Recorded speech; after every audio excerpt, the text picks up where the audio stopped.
Just going to go through a quick tour of what I have around at home. This is the little room I'm going to be working in.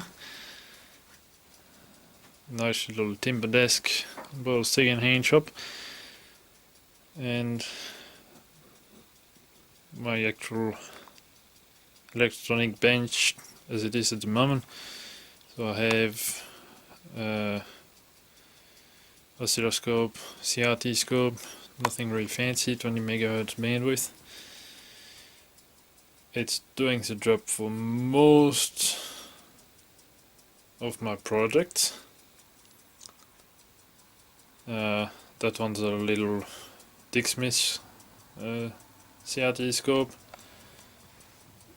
Not really using it, just there waiting for project.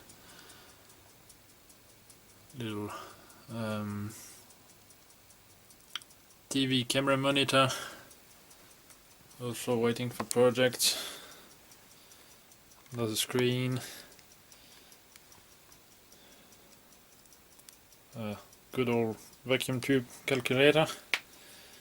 The bench multimeter there is not working, needs to be fixing. Got frequency counter, bench power supply, and a couple of other tools, and I'll go through them as I make the videos. Of course I need to clear the space so I can make some things. To store the parts, I just got tool trolleys. TV screen there is probably going to be for feedback of the camera so I can see what I'm filming. Couple more tool trolleys full of parts. What we got in here? ICs, most of them are pulled out of circuits. Got boxes full of them, just thrown in there. Gotta sort them out, make a list of what I have. More ICs, those are relatively organized. LEDs, I got a drawer full of them. Got 10 watt chip on board. Got, if I remember right, those are 50 watt.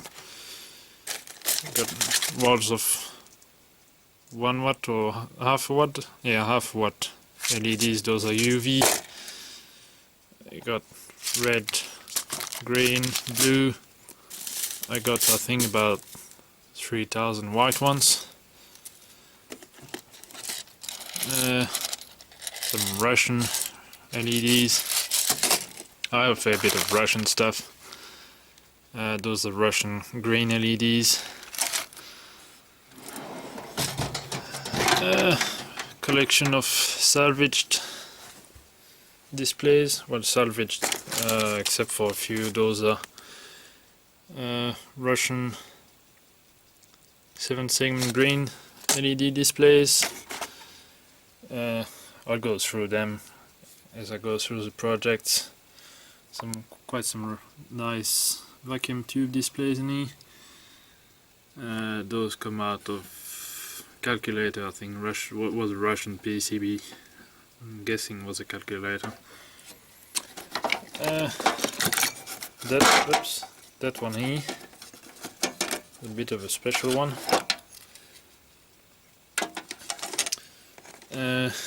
So most VFDs are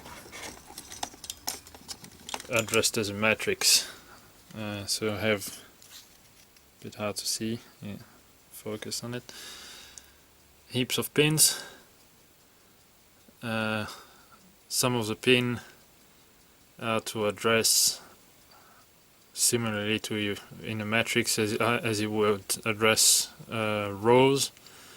They address a grid, a screen,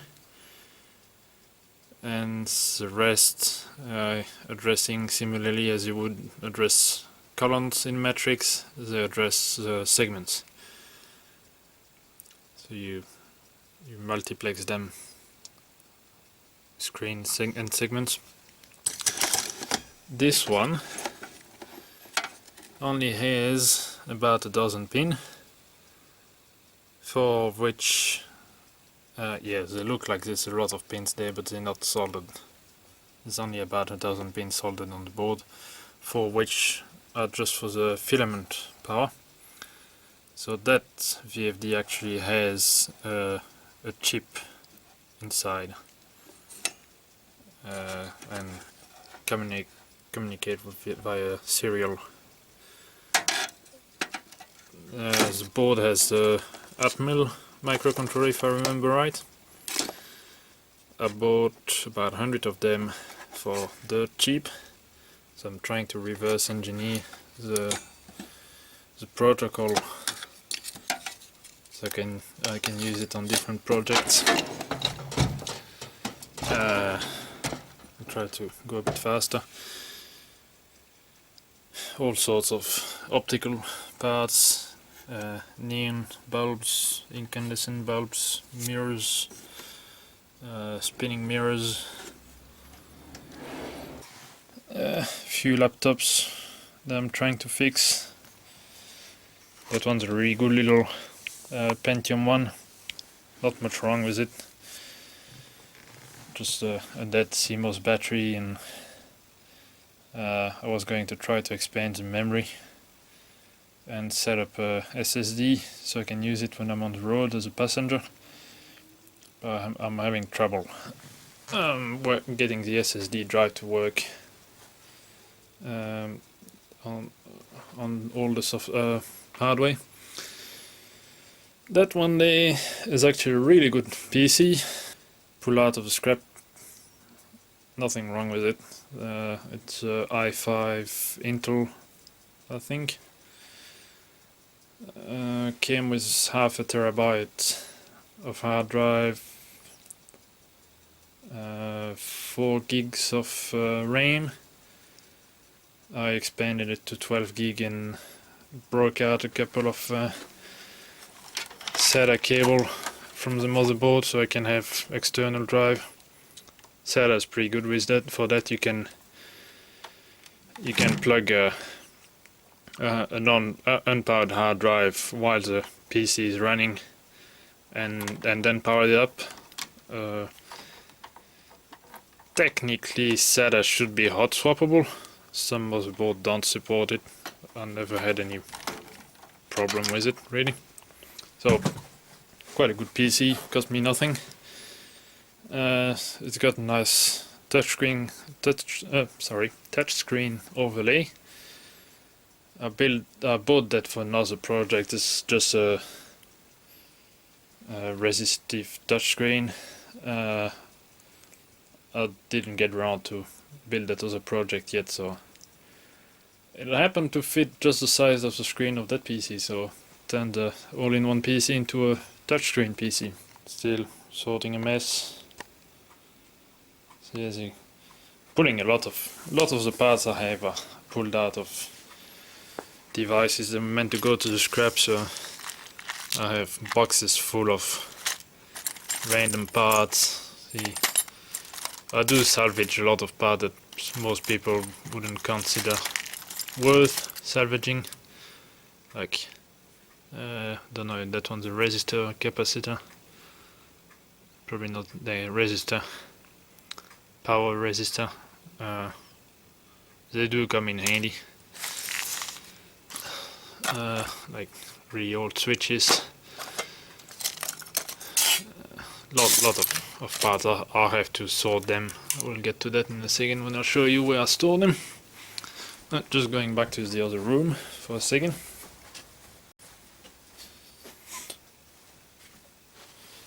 Power supplies, one of the most important thing, I guess, when you building electronic stuff. I have a little Variac. I think that's 5 amp. I've got much bigger one waiting out the back there. It's actually a 3-phase Variac. I'm going to wire it all in parallel so I can use it as a much higher power one on single phase. And for power supplies I have boards that are actually pulled out of a photocopier. I don't know what was wrong with the photocopier, it was just tossed in the scrap. Just salvaged heaps of parts, and when I pulled out the power supplies I thought, well, I might test them first. Might be just what the issue was, maybe a faulty power supply that tossed the whole printer. But nothing wrong with the power supply, so I have a nice little, this one is a 12 volt, fairly beefy. I'd say probably something like 4, 5, maybe more amps capable. Switch mode power supply. That one there is a 24 volt, fairly beefy power supply too. Did test them on the Variac. They happily run on lower voltage than 240 as an input voltage, so that can come in handy. That one actually started working at 37 volt. That being said, they will not support the full output amperage if they're not supplied with enough voltage on the primary side. Just current in the primary winding isn't going to be sufficient. I have in there, coming out of the same photocopier, some 3.3 volt power supply, 214. They did start, I didn't write on it, I think they started something like 50, 60 volt on the primary side. Now comes the big part. What is in the garage? I think I might have to change the white balance. Back to recording. So, in the garage we have a shelf full of containers. That's where we'll keep most of the parts that are organized, tested. So got heaps of fans up there, a lot of empty boxes because I know I'll need them, some compartment boxes, so they have I'll try to find one that's got stuff in it. They have a dozen compartment in it, pretty handy. That one's got all optical stuff, LEDs, infrared optocouplers.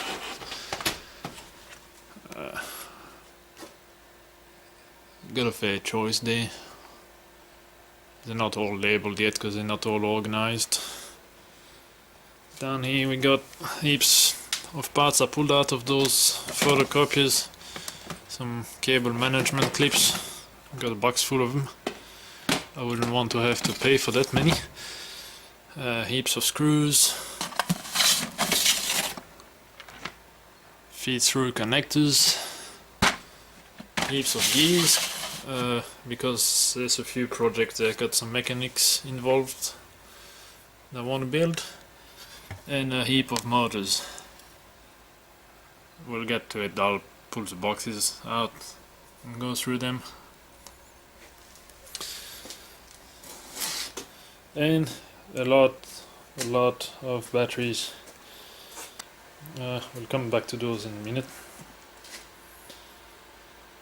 That's a bank.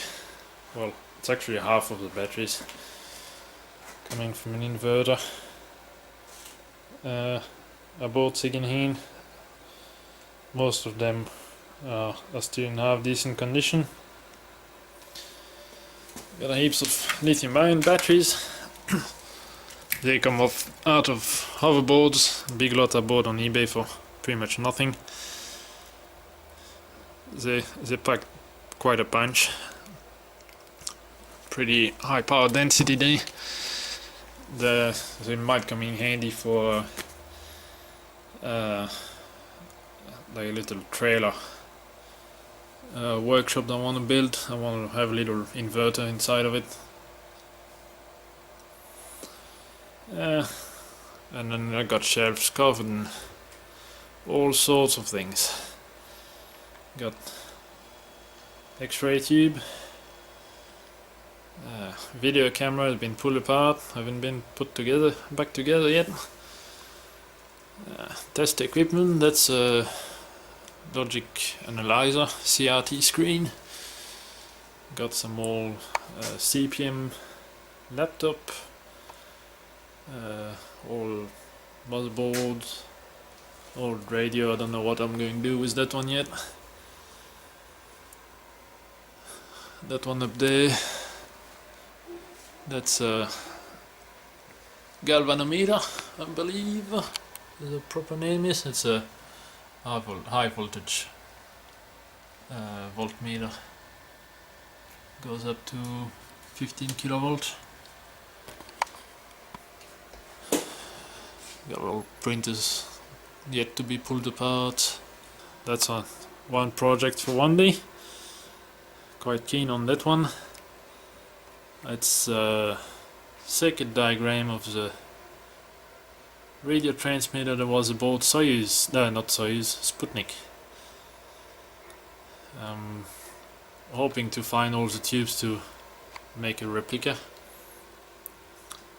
Heaps of power supplies have been pulled out of devices going for the scrap. Anyway, go through it quickly. Heaps of speakers, transformers. That's one of those hoverboards I was talking about, the battery coming out of. Got a little project robot lawnmower to build onto that. CRT. That's a good TV camera. I'm hoping to use it to shoot some of the video. LCR bridge needs a bit of love. Random radio parts, more parts.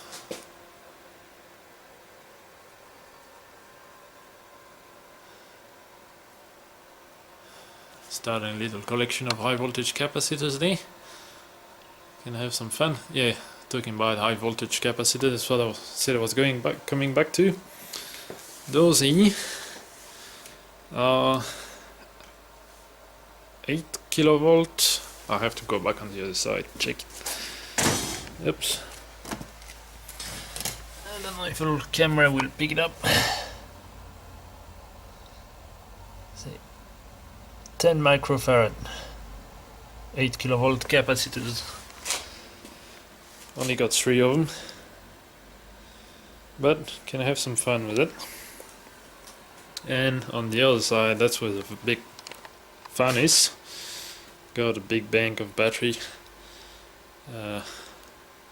That's a off-grid solar project I'm working on. That's why I got so many inverters around.